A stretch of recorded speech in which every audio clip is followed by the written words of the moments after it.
Hi everyone, welcome to this video about creating harmony in a photograph. I'm here from the Image Icon Photography website. In this video, I'm going to explain how you can create harmony in a photograph using color, size, and placement within the composition. Harmony in art is created when all the elements work together to create a feeling of completeness. In a photograph, harmony is created by using elements such as color, size, shape, pattern, texture, and also the placement within the composition. Of these elements, I want to focus on three: color, size, and placement.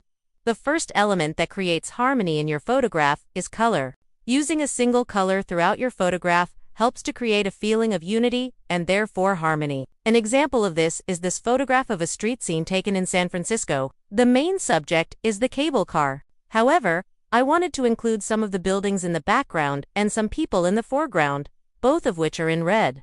Tone can play a big part in color harmony, so try not to have too much tonal contrast if you are looking for harmony. In this photograph of a woman in yellow, I chose to edit the background so that it was a solid color rather than having multiple colors that would have been distracting. These elements work together to create a sense of unity and therefore harmony.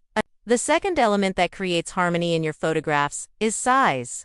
If you have a small subject, then it's important to have a shallow depth of field so that the background is blurred and therefore less of a distraction. This is called selective focus, and it's quite easy to achieve with wide aperture lenses such as those that open to f1.8, also known as a fast lens. However, if you have a large subject or landscape, then generally it's best to use a deep depth of field so that both the subject and the background are in focus. This can be achieved by using a lens with a narrow aperture such as f18 or f22. In this photograph, I used a lens with a narrow aperture, so that both the waves and the rocks in the foreground and the background are all in focus. The third element that creates harmony in your photograph is placement. The placement of your subject in the frame can create harmony, or it can throw everything off. If your subject is placed off to one side of the frame, this can create a sense of unease or imbalance.